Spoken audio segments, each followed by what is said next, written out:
معزز خواتین، السلام علیکم ورحمۃ اللہ وبرکاتہ۔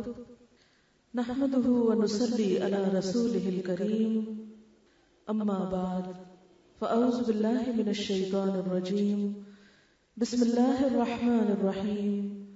رب اشرح لی صدری ویسر لی امری واحلل عقدۃ من لسانی یفقهوا قولی۔ سورۃ المؤمنون، آیت نمبر 93 سے آخر تک۔ قل رب اما ترینی ما یوعدون رب فلا تجعلنی فی القوم الظالمین وإنا على أن نريك ما نعدهم لقادرون ادفع بالتي هي أحسن السيئة نحن أعلم بما يصفون وقل رب أعوذ بك من همزات الشياطين وأعوذ بك رب أن يحضرون حتى إذا جاء أحدهم الموت قال رب ارجعون لعلي أعمل صالحا فيما تركت كلا إنها كلمة هو قائلها ومن ورائهم برزخ إلى يوم يبعثون فإذا نفخ في الصور فلا أنساب بينهم يومئذ ولا يتساءلون فمن ثقلت موازينه فأولئك هم المفلحون ومن خفت موازينه فأولئك الذين خسروا أنفسهم في جهنم خالدون تلفح وجوههم النار وهم فيها كالحون ألم تكن آياتي تتلى عليكم فكنتم بها تكذبون قالوا ربنا غلبت علينا شقوتنا وكنا قوما ضالين ربنا أخرجنا منها فإن عدنا فإنا ظالمون قال اخسئوا فيها ولا تكلمون إنه كان فريق من عبادي يقولون ربنا آمنا فاغفر لنا وارحمنا وأنت خير الراحمين فاتخذتموهم سخريا حتى أنسوكم ذكري وكنتم منهم تضحكون إني جزيتهم اليوم بما صبروا أنهم هم الفائزون قال كم لبثتم في الأرض عدد سنين قالوا لبثنا يوما أو بعد يوم فاسأل العادين قال إن لبثتم إلا قليلا لو أنكم كنتم تعلمون أفحسبتم أنما خلقناكم عبثا وأنكم إلينا لا ترجعون فتعالى الله الملك الحق لا إله إلا هو رب العرش الكريم ومن يدع مع الله إلها آخر لا برهان له به فإنما حسابه عند ربه إنه لا يفلح الكافرون وقل رب اغفر وارحم وأنت خير الراحمين صدق اللہ العظیم۔ شروع کرتی ہوں اللہ کے نام سے جو بے انتہا مہربان نہایت رحم فرمانے والا ہے۔ اے نبی صلی اللہ علیہ وسلم، دعا کیجئے کہ پروردگار جس عذاب کی دھمکی ان کو دی جا رہی ہے وہ اگر میری موجودگی میں تو لائے تو اے میرے رب مجھے ان ظالم لوگوں میں شامل نہ کیجئے۔ اور حقیقت یہ ہے کہ ہم تمہاری آنکھوں کے سامنے ہی وہ چیز لے آنے کی پوری قدرت رکھتے ہیں جس کی دھمکی ہم انہیں دے رہے ہیں۔ اے نبی صلی اللہ علیہ وسلم، برائی کو اس طریقے سے دور کیجئے جو بہترین ہو۔ جو کچھ باتیں وہ تم پر بناتے ہیں وہ ہمیں خوب معلوم ہیں، اور دعا کیجئے کہ پروردگار میں شیاطین کی اکساہٹوں سے تیری پناہ مانگتا ہوں، بلکہ اے میرے رب میں تو اس بات سے بھی تیری پناہ مانگتا ہوں کہ وہ میرے پاس آئیں۔ یہ لوگ اپنی کرنی سے باز نہ آئیں گے یہاں تک کہ جب ان میں سے کسی کو موت آئے گی تو کہنا شروع کرے گا، اے میرے رب مجھے اسی دنیا میں واپس بھیج دے جسے میں چھوڑ آیا ہوں۔ امید ہے کہ اب میں نیک عمل کروں گا۔ ہرگز نہیں، یہ تو بس ایک بات ہے جو وہ کہہ رہا ہے۔ ان سب مرنے والوں کے پیچھے ایک برزخ حائل ہے، دوسری زندگی کے دن تک۔ پھر جو ہی کہ سور پھونک دیا گیا، ان کے درمیان پھر کوئی رشتہ نہ رہے گا، نہ ایک دوسرے کو وہ پوچھیں گے۔ اس وقت جن کے پلڑے بھاری ہوں گے وہی فلاح پائیں گے، اور جن کے پلڑے ہلکے ہوں گے وہی لوگ ہوں گے جنہوں نے اپنے آپ کو گھاٹے میں ڈال دیا۔ وہ جہنم میں ہمیشہ رہیں گے، آگ ان کے چہروں کی کھال چاٹ جائے گی اور ان کے جبڑے باہر نکل آئیں گے۔ کیا تم وہی لوگ نہیں ہو کہ میری آیات تمہیں سنائی جاتی تھی تو تم انہیں جھٹلاتے تھے؟ وہ کہیں گے، اے ہمارے رب، ہماری بدبختی ہم پر چھا گئی، ہم واقعی گمراہ لوگ تھے۔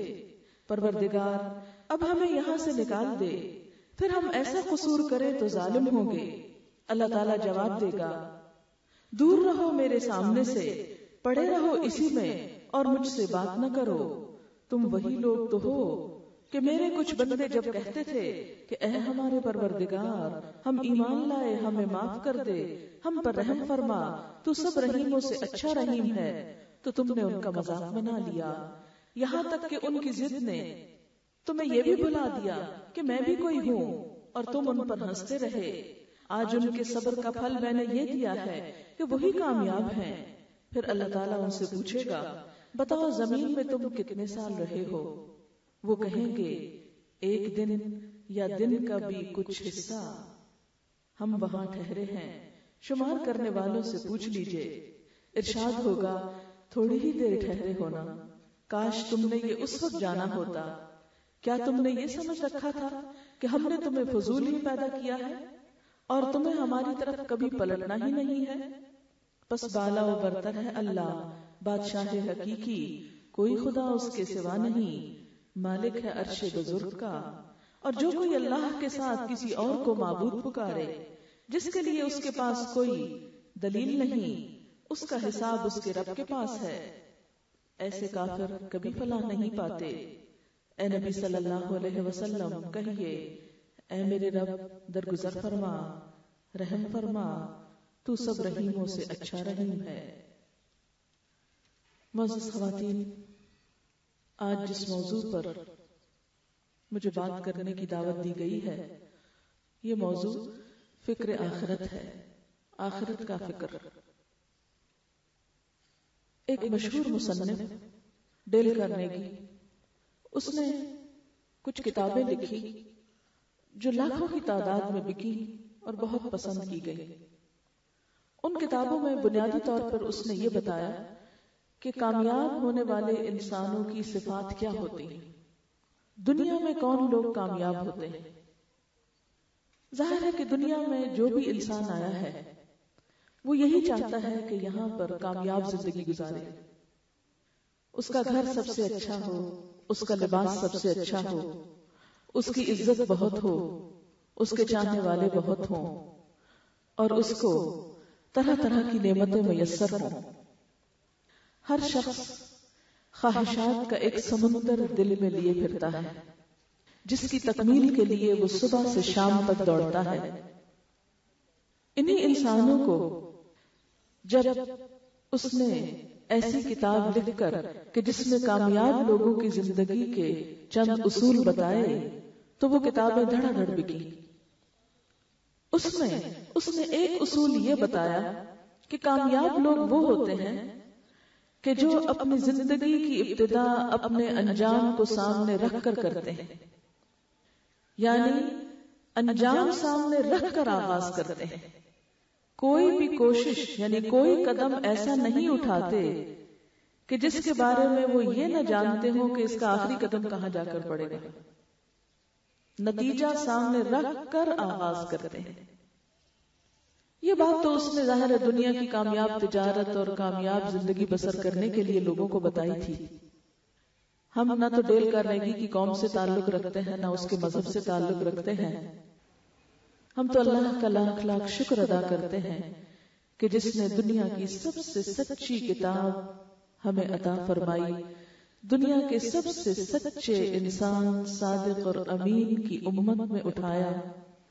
اس سے بڑا کوئی احسان ہو نہیں سکتا اس سے بڑا کوئی انعام کسی انسان کے لیے ہو نہیں سکتا کہ دنیا کی سب سے بڑی سچائی اس کے پاس میں ہے۔ اگر ہم اس سب سے سچی کتاب اور سب سے سچے انسان محمد الرسول اللہ صلی اللہ علیہ وسلم کو اپنا رہنما بنا کر، اپنا ہادی اور رہبر بنا کر ہم اپنی زندگی کا آغاز کریں، اپنی زندگی کے شب و روز گزاریں، تو پھر ہو نہیں سکتا کہ ہم اس دنیا میں بھی ایک کامیاب انسان نہ ہوں اور آخرت میں بھی کامیابی ہمارے قدم نہ چومے۔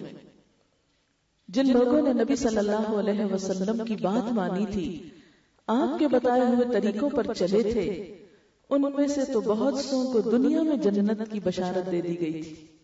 عشرہ مبشرہ کا لفظ آپ نے سنا ہوگا، وہ 10 لوگ جنہیں دنیا میں جنت کی خوشخبری سنا دی گئی۔ ہمارے لیے تو رہنما اور رہبر وہ لوگ ہیں جو واقعی کامیاب ہیں، کہ جنہوں نے اپنی اس دنیا کا، اس زندگی کا سفر اس طرح شروع کیا کہ صرف سفر کو نہیں دیکھا، صرف آج کو نہیں دیکھا، بلکہ کل کو دیکھا، صرف آغاز کو نہیں دیکھا، انجام کو دیکھا۔ ہمارا اور ان کا اور آپ سب کا انجام کیا ہے؟ وہی جس سے ہمارا رب ہمیں بار بار آگاہ کرتا ہے، جس کی فکر کرنے کے لیے کہتا ہے۔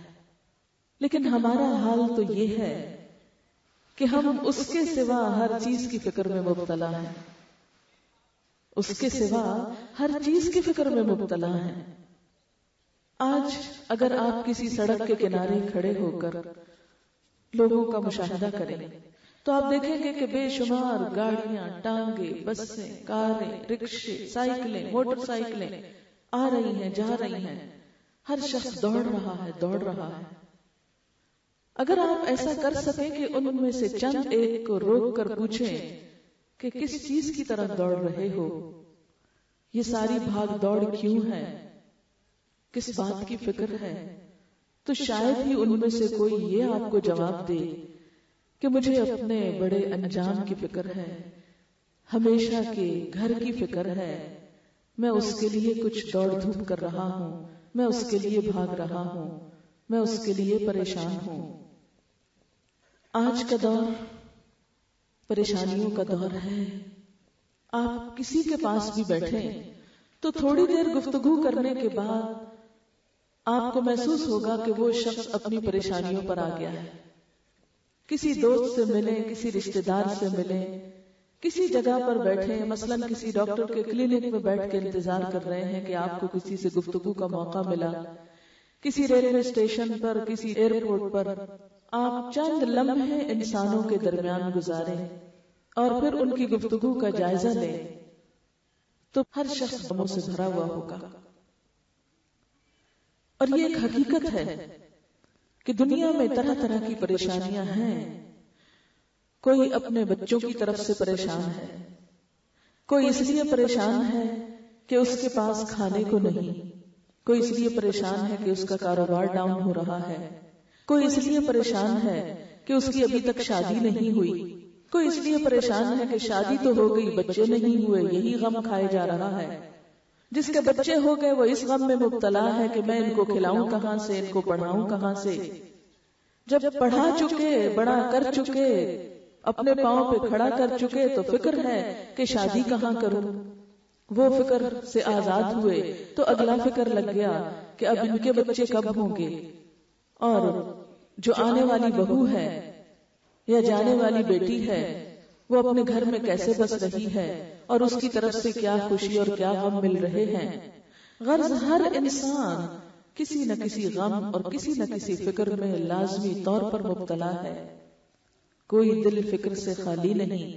لیکن اس سارے ہجوم میں وہ کتنے دل ہیں جو آخرت کی فکر میں مبتلا ہیں، جو اس غم میں مبتلا ہیں، اس دن کے لیے پریشان ہیں، اس گھر کے لیے پریشان ہیں کہ جس کے بعد کوئی اور گھر نہیں، جس کے بعد کوئی اور دن نہیں، اس دن کی پریشانی کہ جو یوم عقیم ہے، جس کے بعد کوئی اور دن نہیں، وہ ہمیشہ کا گھر، وہ ہمیشہ کی منزل، اس کے لیے ہم میں سے کتنے لوگ غم کرتے ہیں، کتنے فکر کرتے ہیں، کتنے پریشان ہوتے ہیں۔ حالانکہ اگر دیکھا جائے تو دنیا میں جتنے مسائل بھی ہیں، جتنے غم بھی ہیں، وہ سب عارضی ہیں۔ کوئی غم ایسا نہیں کہ جو ہمیشہ ساتھ رہے، ایک نہ ایک دن وہ ختم ہو ہی جاتا ہے۔ مثلا ایک بچے کو دیکھیں تو اس کے اپنے غم ہیں، وہ رو رہا ہے، ضد کر رہا ہے، اس کی ماں اس کو فلاں کھلونا نہیں لے کر دے رہی۔ کچھ دنوں کے بعد اگر وہ کھلونا مل جاتا ہے تو بھی ٹوٹ پھوٹ جاتا ہے، اور اگر نہیں ملتا تو بچہ بھول جاتا ہے، وہ غم ختم ہو جاتا ہے۔ جو بچے پڑھ رہے ہیں ان کو غم ہے کہ میں اس کلاس میں کتنے نمبر لوں گا، کیا میٹرک میں ایف ایس سی میں میرے اتنے نمبر آئیں گے کہ میں آگے میڈیکل کالج میں داخلہ لے سکوں۔ وہاں داخلہ ہو جاتا ہے تو غم ہوتا ہے کہ کیا میں ایک کے بعد ایک سال پاس ہو سکتا ہوں کہ میں ڈاکٹر کہلا سکوں۔ ڈاکٹر بن جاتا ہے تو ہاؤس جاب کا فکر ہوتا ہے، وہ ہو جاتی تو اسپیشلائزیشن کا فکر ہو جاتا ہے، ایک کے بعد ایک فکر۔ لیکن آپ نے دیکھا ہوگا کہ ہر غم دوسرے غم میں بدل جاتا ہے، اور پہلا غم کھو جاتا ہے، گم ہو جاتا ہے، اور انسان اس کو بھول جاتا ہے۔ جو لوگ پڑھ چکے ہیں، جاب کر رہے ہیں، ان سے پوچھیں کہ امتحان کا خوف کیا ہوتا ہے تو وہ بھول چکے ہیں کہ امتحان کا خوف کیا ہوتا ہے۔ جن کو نوکری مل چکی ہے وہ بھول چکے ہیں کہ نوکری نہ ملنے کا غم کیا ہوتا ہے۔ لیکن جو فکر اور جو غم ہمیشہ کا ہے، اس کے بارے میں ہم میں سے کم ہی لوگ سوچتے ہیں، کم ہی لوگ اس کے بارے میں فکر مند ہیں۔ یہ سارے غم عارضی غم، یہ شادی کا غم، یہ نوکری کا غم، یہ رزق کا غم، یہ بچوں کا غم، یہ رشتہ داروں کا غم، یہ سارے غم عارضی غم۔ اگر ان میں سے کوئی غم موت تک ساتھ لگا رہتا ہے، مثلا کوئی بیماری لگ گئی اور بیماری کا غم مرنے کے ساتھ تک انسان کے چل رہا ہے، تو آپ دیکھیں گے جب موت آتی ہے تو بیماری بھی ختم ہو جاتی ہے، سارے ہی غم ختم ہو کر رہ جاتے ہیں، اور انسان دنیا کے ہر غم سے موت کے پہلے ہی جھٹکے کے ساتھ آزاد ہو جاتا ہے، ساری پریشانیاں ختم ہو جاتی ہیں۔ لیکن اب ایک نیا دروازہ کھلتا ہے، ایک نئی دنیا سے واسطہ ہے۔ انسان اپنی قبر میں جا پہنچتا ہے، وہاں تو کوئی بھی ساتھ نہیں آیا۔ دنیا میں جن کے لیے فکریں کی، جن کے غم کھائے، جن کے لیے دکھ اٹھائے، جن کے لیے ساری محنتیں کی، جن کے لیے اپنی جوانی قربان کی، ان میں سے تو ایک بھی ساتھ نہیں آیا۔ اب تو میں ہوں اور میرا عمل ہے۔ نبی صلی اللہ علیہ وسلم نے فرمایا کہ انسان جب فوت ہو جاتا ہے تو 3 چیزیں اس کے جنازے کے ساتھ جاتی ہیں۔ ایک چیز ساتھ رہ جاتی ہے، 2 واپس آ جاتی ہیں۔ 3 جانے والی چیزیں اس کا مال، اس کی اولاد اور اس کے عمل ہیں۔ عمل ساتھ اترتا ہے لیکن مال اور اولاد واپس آ جاتے ہیں۔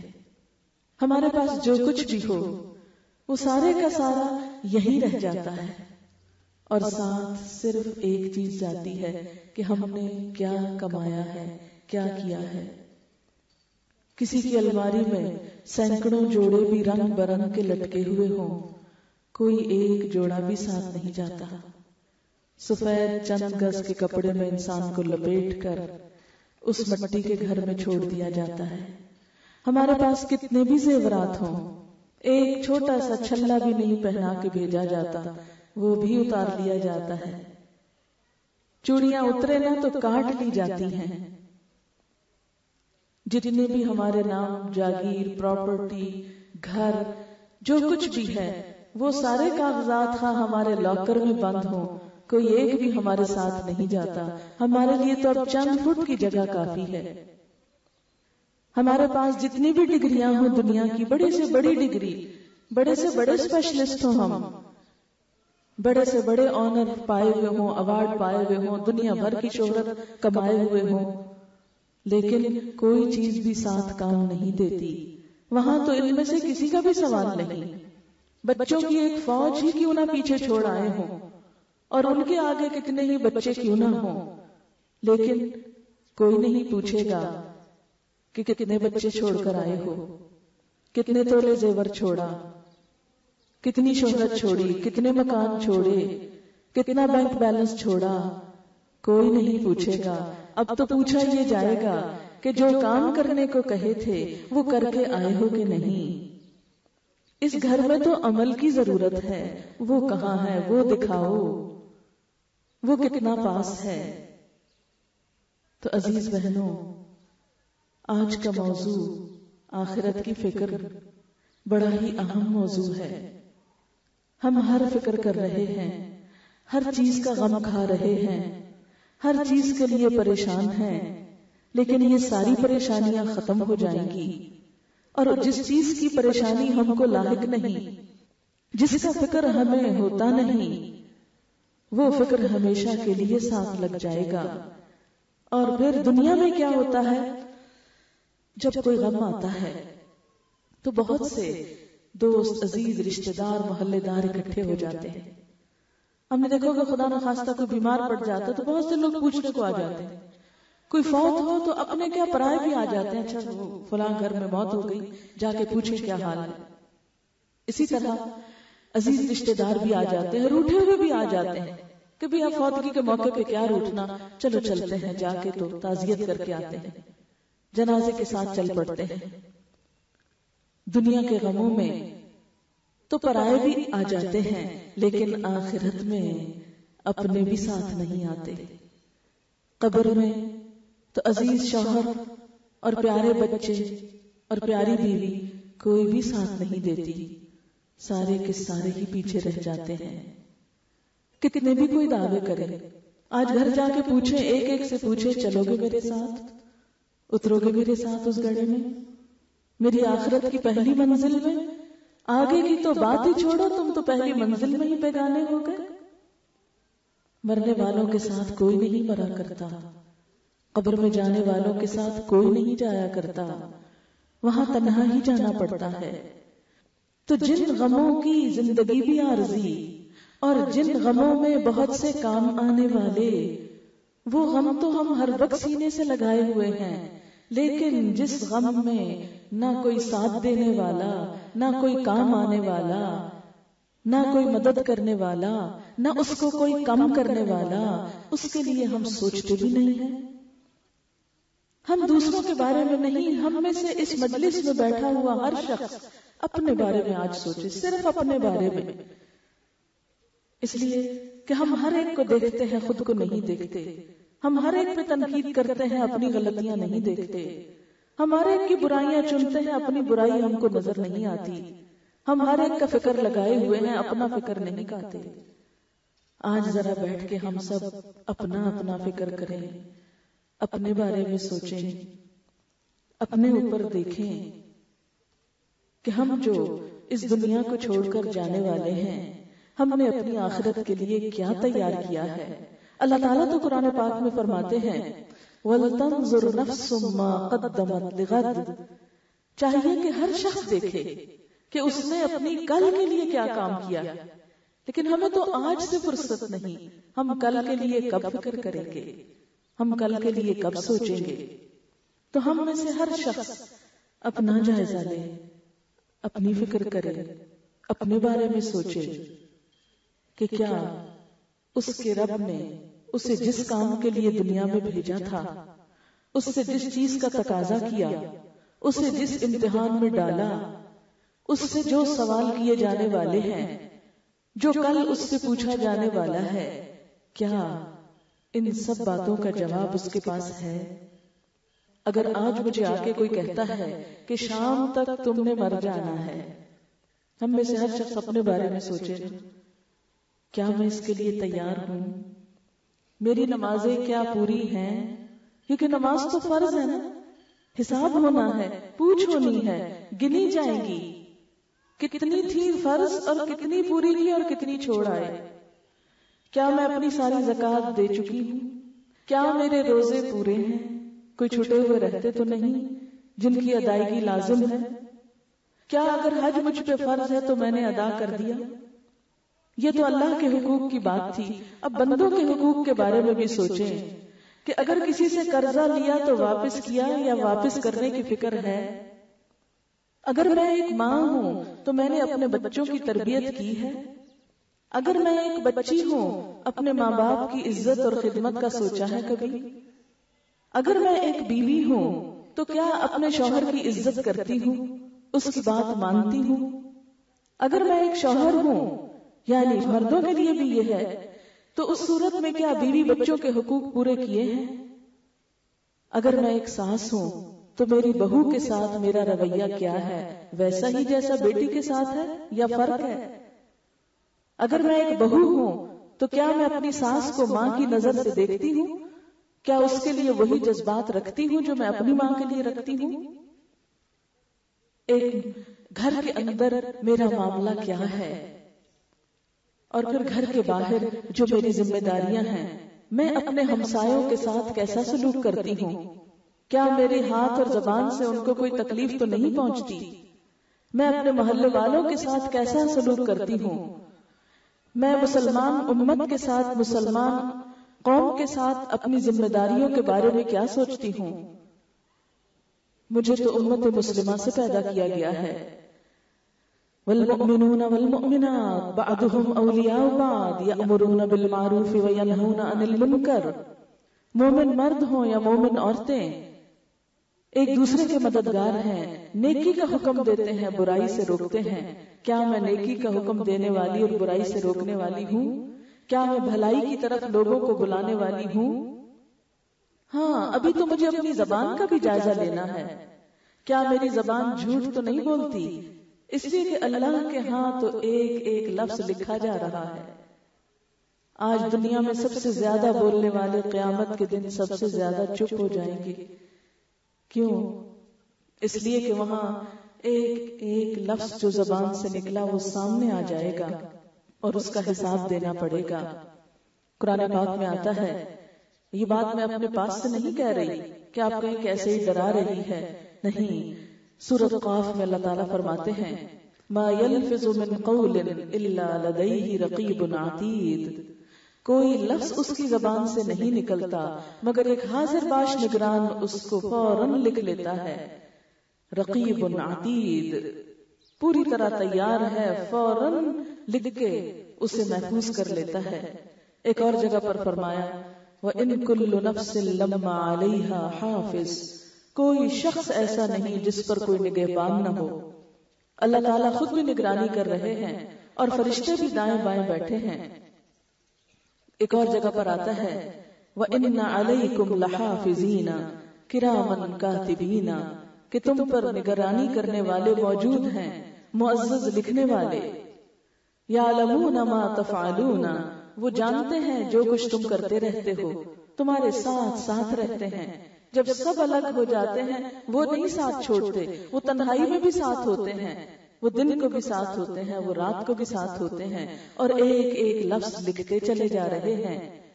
اور قیامت کے دن انسان جب اپنی کتاب دیکھے گا تو پکار اٹھے گا، ما لہذا الکتاب، اس کتاب کو کیا ہو گیا، لا یغادر صغیرۃ ولا کبیرۃ الا احصاها، اس نے نہ تو کوئی چھوٹی بات چھوڑی اور نہ کوئی بڑی بات چھوڑی مگر ایک ایک چیز کو شمار کر کے گن کے لکھ لیا۔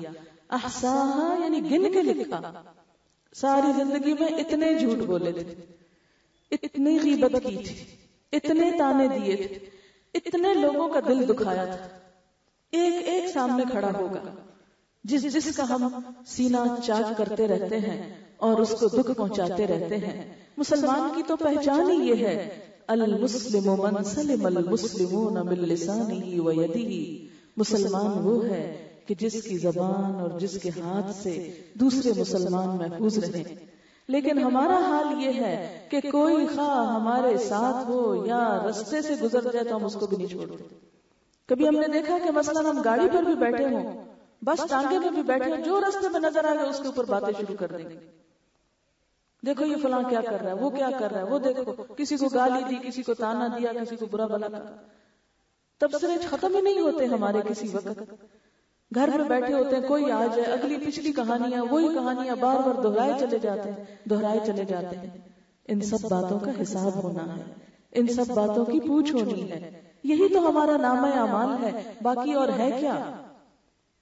نامہ اعمال انسان کا 3 چیزوں سے مل کے بنتا ہے، انسان کی سوچ، نیت کہ کوئی کام کس لیے کیا۔ آج ہم سب کو بھی یہاں آنے کی اپنی نیت کا حساب اور جائزہ لینا چاہیے کہ ہم نے یہاں قدم رکھا تو کیوں رکھا، وقت لگایا تو کیوں لگایا، کس لیے آئے ہیں۔ اور ہمارے دل میں بس ایک ہی سوچ ہونی چاہیے، میرے میں بھی اور آپ میں بھی، کہ اس سے ہمارا رب راضی ہو جائے، ہمیں کوئی ایسی بات پتہ چل جائے۔ مجھے بھی یہ نہیں کہ یہ باتیں میں آپ کو سنا رہی ہوں، جب میں بول رہی ہوں تو پہلے میرے اپنے کان سن رہے ہیں، کیونکہ اپنا کان نہ سنے تو انسان بول ہی نہیں سکتا۔ اسی لیے جو لوگ بہرے ہوتے ہیں وہ گنگے بھی ہوتے ہیں۔ تو جو انسان بولتا ہے سب سے پہلے اس کے اپنے کان سنتے ہیں، تو درس دینے والے کو پہلے خود کو سنانا چاہیے، اسے اپنے آپ کو الگ نہیں کرنا چاہیے۔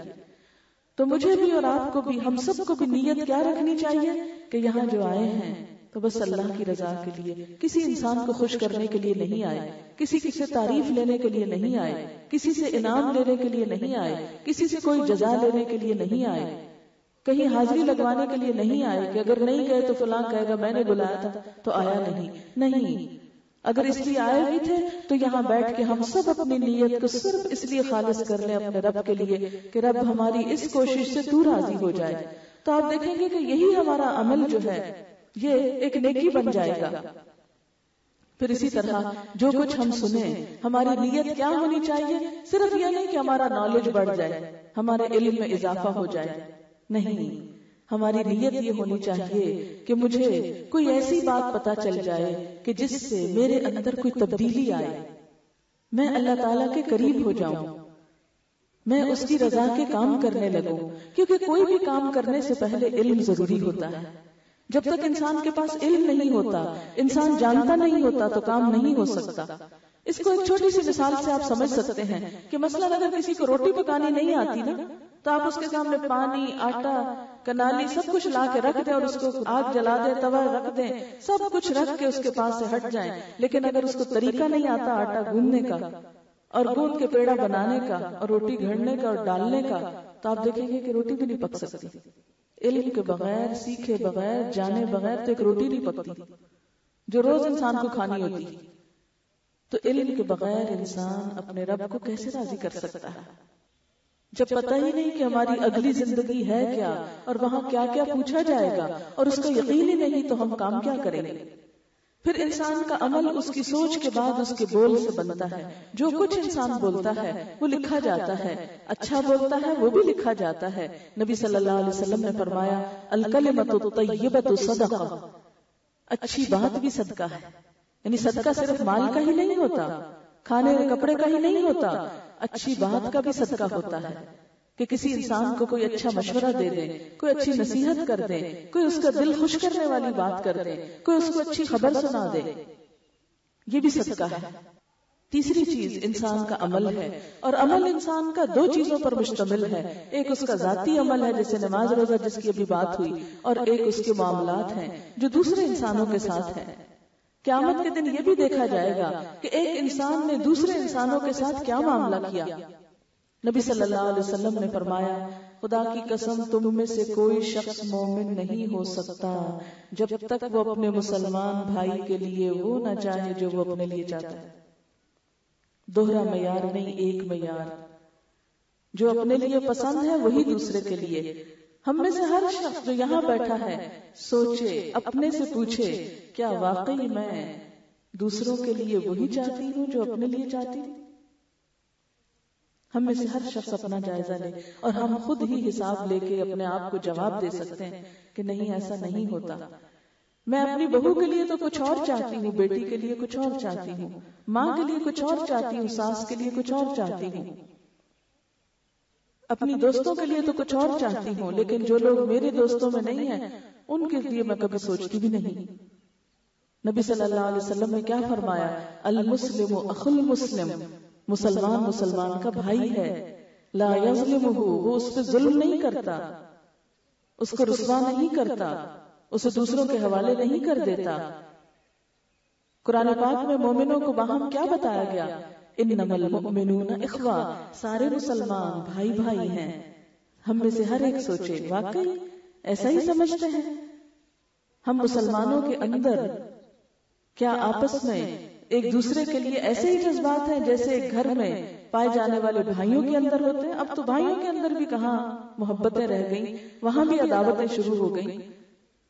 تو ہم نے تو اپنی زندگی کو ان عداوتوں اور نفرتوں کے ساتھ خود جہنم بنا لیا. آپ دیکھیں کہ جنت جو ہے وہ پرامن لوگوں کی بستی ہے.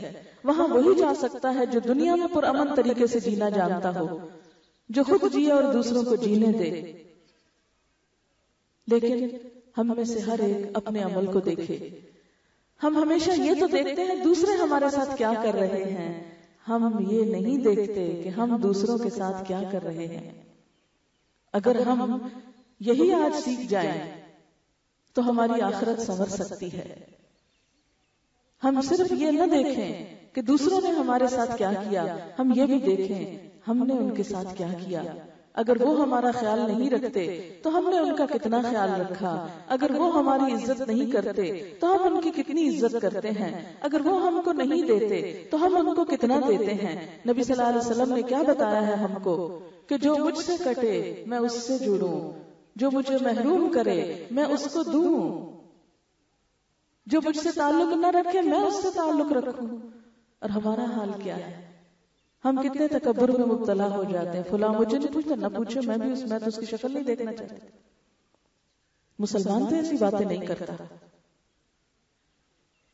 اس لیے ہم سب کو ان چند چیزوں کی طرف اپنی آخرت کے لیے، کیونکہ آخرت کا موضوع ہے اور آخرت میں یہ نہیں سوال ہوگا کہ کتنے مالدار تھے تم، کتنے خوبصورت تھے تم، کتنے عالم تھے تم، کتنے بڑے قاری تھے تم، کتنے بڑے حافظ تھے تم.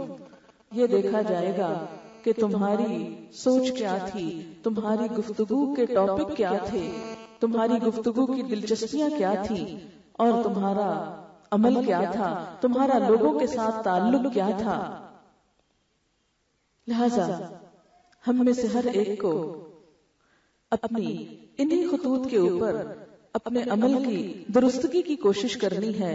ورنہ ایک وقت آئے گا کہ اس دنیا سے خاتمے کا اعلان ہو جائے گا، آخری سفر شروع ہو جائے گا، اور ہم میں سے ہر ایک خود سے پوچھے کہ کیا آج اگر یہ اطلاع آئے کہ آج تمہاری موت کا دن ہے تو میں اس کے لیے تیار ہوں؟ اور اگر نہیں ہوں تو ایک دن تو آ ہی جانا ہے، جیسا کہ سورۃ المؤمنون کی ان آیات میں آ رہا ہے، حتی اذا جاء احدهم الموت، یہاں تک کہ جب ان میں سے کسی ایک کے پاس موت آ جائے گی. اور ایک ایک کے پاس آئے گی نا. بتائیں آج تک دنیا میں کون بچا؟ جو بھی دنیا میں آیا اس کو جانا پڑا. ہر روز سورج نکلتا ہے تو غروب ہوتا ہے نا. ہر پھول جو پیدا ہوتا ہے ختم ہو جاتا ہے. ہر بچہ جو دنیا میں آتا ہے بوڑھا ہو کر دنیا سے رخصت ہو جاتا ہے، اور کبھی اس سے پہلے. ہر چیز جو دنیا میں آئی اسے ایک دن واپس جانا ہے. کل من علیہا فان، ہر چیز فنا ہونے والی ہے. وَيَبْقَى وَجْهُ رَبِّكَ ذُو الْجَلَالِ وَالْإِكْرَامِ، اور تیرے رب کی عزت و اکرام والی ذات ہی باقی رہنے والی ہے. لہذا جب ہم دنیا میں آئے تو ہمیں واپس جانا ہے. حتی اذا جاء احدهم الموت، یہاں تک کہ جب ان میں سے کسی ایک کی موت کا وقت آ جائے گا، قال رب ارجعونی، کہے گا اے میرے رب مجھے واپس بھیج. ہر مرنے والا کیا کہے گا؟ اللہ مجھے واپس بھیج، ابھی میں مرنا نہیں چاہتا. کیوں؟ لعلی اعمل صالحا، تاکہ میں نیک کام کروں. یعنی آج ہمارے پاس وقت ہے، موقع ہے، لیکن ہمیں قدر نہیں اس وقت کی. ہم یہ وقت گنوا رہے ہیں، ہم اس وقت کو ضائع کر رہے ہیں. ایک کے بعد ایک دن گھٹتا چلا جا رہا ہے اور ہم موت کی طرف بڑھتے چلے جا رہے ہیں. لیکن جب موت آ جائے گی تو انسان کیا کہے گا؟ رب ارجعون، میرے رب مجھے واپس لوٹا. اب مجھ کو سمجھ آ گئی کہ آگے کس چیز کا سوال ہے، کس چیز کا حساب ہے، اس لیے مجھے واپس بھیج کہ میں اب تیاری کر کے آؤں. لعلی اعمل صالحا، شاید کہ میں نیک کام کروں. فیما ترکتو، اس دنیا میں جسے میں چھوڑ آیا وہاں واپس بھیج دے.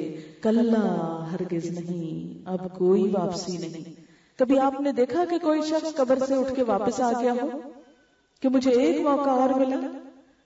کوئی ایسا واقعہ نہیں ملتا کہ جانے والے پھر واپس لوٹ کے آئے ہوں. کلا، ہرگز نہیں. انہا کلمتن، یہ تو ایک بات ہے. ہوا قائلہا، وہ اس کو کہہ رہا ہے. یہ تو صرف کہنے والا کہہ رہا ہے، کرنا اس نے کچھ نہیں. اس لیے کہ دنیا میں اس کو یہ ساری حقیقتیں بتا دی گئی تھی، یہ ساری باتیں سمجھا دی گئی تھی، لیکن اس نے کوئی بات مان کر نہ دی، کسی بات کا یقین نہیں کیا. لیکن بات یہ ہے کہ آج ہم کو یقین نہیں آتا مگر وقت ہے، کل یقین آ جائے گا لیکن وقت نہیں ہوگا. یہ دونوں چیزیں اکٹھی نہیں ہو سکتی. اور یقین کیوں نہیں آتا؟ کیا اللہ کی کوئی بات جھوٹی ہو سکتی ہے؟ کیا اللہ تعالیٰ کی کسی بات میں شک ہو سکتا ہے؟ ہرگز نہیں. لیکن یقینی بات ہونے کے باوجود بھی ہمارا عمل کیوں نہیں بدلتا؟ ہماری زندگی میں تبدیلی کیوں نہیں آتی؟ شاید اس لیے کہ ہم یہ ساری باتیں دوسروں کے لیے سمجھتے ہیں، اپنے لیے سمجھتے ہی نہیں. ہم سمجھتے ہیں وہ کوئی دوسرا مر رہا ہے، میں نے تو نہیں ابھی مرنا. یہ یقین کرتے ہیں مرا ہوا تو یہ پڑا ہے، میں تو شکر ہے زندہ ہوں، ابھی میرے بڑے دن ہیں. نہیں. بعض اوقات دیکھا ہوگا مردے کو لوگ ہاتھ لگاتے ہوئے ڈرتے ہیں، شاید یہ پکڑ لے گا ہم کو، ہمیں بھی ساتھ نہ لے جائے. لیکن نہیں، اس کمرے میں جانے سے خوف کھاتے. کس بات کا خوف آتا ہے؟ آپ ہی کا بھائی تھا، بہن تھی، بیٹی تھی، بہو تھی جو گئی دنیا سے. ڈرتے کیوں ہیں اس کمرے میں جانے سے، اس بیڈ پہ بیٹھنے سے، اس کام کے کرنے سے جس سے اس کی وفات ہوئی؟ ان چیزوں کا تو ڈر بیٹھ جاتا ہے کیونکہ اپنی آنکھوں سے دیکھتے ہیں نا یقینی بات. لیکن جو اللہ تعالیٰ بات بتاتے ہیں اس کا فکر ہی کوئی نہیں، اس پہ یقین ہی کوئی نہیں. بہرحال فرمایا یہ تو بس باتیں ہیں جو کہہ رہا ہے، اس نے کرنا کچھ بھی نہیں. وَمِن وَرَائِهِمْ بَرْزَخٌ إِلَىٰ يَوْمِ يُبْعَثُونَ، اور ان کے پیچھے ایک برزخ ہے اس دن تک جب وہ اٹھائے جائیں گے. برزخ یہ لفظ دراصل فارسی سے ہے. برزخ پردہ کا لفظ عربی میں برزخ بن گیا. اس کا لفظی معنی ہے حجاب، اوٹ، آڑ. یعنی انسان جب فوت ہو جاتا ہے تو جس دنیا میں جاتا ہے اس میں اور اس دنیا میں ایک پردہ حائل ہو جاتا ہے، ایک دیوار آ جاتی ہے. ادھر والوں کو نہیں پتا وہاں کیا ہو رہا ہے، وہاں والوں کو نہیں خبر پیچھے کیا ہو رہا ہے. آپ دیکھیں میرے بھی اور آپ کی بھی جتنے عزیز فوت ہو چکے ہیں ان میں سے بعض سے کتنی محبت ہوتی. جب وہ فوت ہو جاتے ہیں تو ہمارا بڑا دل چاہتا ہے کوئی طریقہ ہو پتا چلے ان پہ کیا گزر رہی، وہ خوش ہیں کہ نہیں ہیں. اچھا سب لوگ آ کے بتاتے ہیں ہم نے خواب میں دیکھا اس طرح اس طرح. آپ کہتے ہیں مجھے خواب کیوں نہیں آتی؟ مجھے تو نظر نہیں آتے. یہ جو جتنا عزیز ہوتا ہے نا وہ اتنا ہی نہیں پتا چلتا اس کے ساتھ کیا گزر رہی. دور پار والے شاید پھر بھی خواب میں آ جاتے ہیں، قریب والے نہیں آتے اور نہیں کوئی بتاتے. آتے بھی ہیں تو کیا دیکھتے ہیں؟ وہی دنیا والے کو خواب دیکھ لیتے ہیں. یہ نہیں پتا چلتا کہ قبر میں حساب کیسے ہوا، کیسے گزر رہی ہے، کن لوگوں کا ساتھ ہے، کیسی عزت ہے، یا کیا دکھ اور تکلیف ہے. اب دیکھیں دنیا میں سر درد ہوتا ہے نا یا کوئی تکلیف ہوتی ہے، خود گولی نہیں کھا سکتے، کسی کو آواز دے دو فلاں تو مجھے گولی لا دو، میرے سر میں درد ہے، مجھ سے پانی نہیں پیا جا رہا تو مجھے پانی پلا دو، ذرا میرا سر دبا دو. قبر میں کس کو پکارے گے؟ اس اندھیرے گھر میں کس کو آواز دیں گے؟ سب کچھ ختم ہو کے رہ جاتا ہے اور وہاں کوئی حال پوچھنے نہیں آتا. آتے بھی ہیں تو بار بار سے چلے جاتے ہیں، اندر نہیں آتے. آپ دیکھیں نا دنیا میں اگر کوئی عزیز قریب آئے اور باہر سے چلا جائے تو آپ کہتے ہیں ہائے تم کیسے ہو، تم باہر سے ہی چلے گئے، اندر نہیں آئے، بیٹھے نہیں ہو، حال ہی نہیں پوچھتے ہو، خبر ہی نہیں لیتے ہو، اتنے دن شکل ہی نہیں دکھاتے ہو. شکوے کرتے ہیں نا ہم، وہاں کس سے شکوہ کریں گے کہ ہائے تم آتے ہی نہیں ہو، اندر ہی نہیں آئے، میرا حال ہی نہیں دیکھا، میرے درد کو ہی نہیں پہچانا. تنہائی کا گھر، کیڑوں کا گھر، مٹی کا گھر، کوئی حال نہیں پوچھتا، کوئی کام نہیں آتا. کوئی کسی کا دل چاہتا ہے بھولے بسرے تو کوئی دعا کر دے، کوئی ہمارے نام پہ صدقہ خیرات کر دے.